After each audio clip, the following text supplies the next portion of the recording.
ang impyerno ay katotohanan. Kung totoo ang langit, mas totoo ang impyerno, mga minamahal. At hindi mapapabilang sa karya ng Diyos ang lahat ng gumagawa ng kasalanan.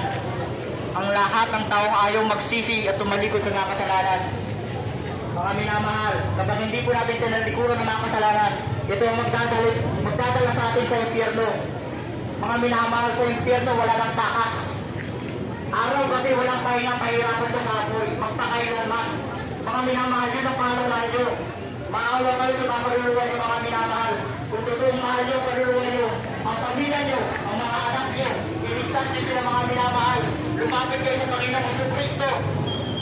Hindi lamang, mga minamahal, ang buhay dito sa mundo ang paghandaan nyo, kundi higit na paghandaan nyo sa kabila, sapagkat sa kabila ay pangwalang hanggan.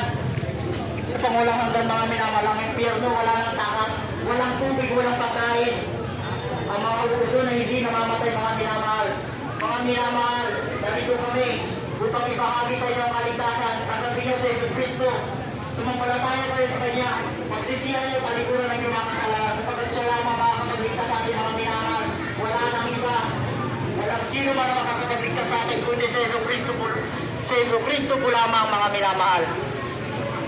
Mga minamahal, huwag niyo na pong patigasin ang inyong mga puso. Magbasa po kayo ng Biblia. Sa Biblia po nakasulat ang katotohanan, mga minamahal. Wala pong pare, wala pong pastor, walang preacher, o sino ka mang tao makakapagligtas sa atin, kundi sa Jesucristo po lamang. Hindi po kami naparito upang magdala ng reliyon, kundi sa Jesucristo po lamang. Siya ang ipinupromote namin, mga minamahal, sapagkat siya lamang makakapagligtas, wala nang iba. Mga minamahal, talikuran na natin ang lahat ng uri ng kasalanan, pagsamba sa mga Diyos-Diyosan, pagsisinungaling, pagdaraya, galit, buhok, kalabangan, pagmamataas, pagpatay, pakikipagtalik sa kapwa-kasalanan.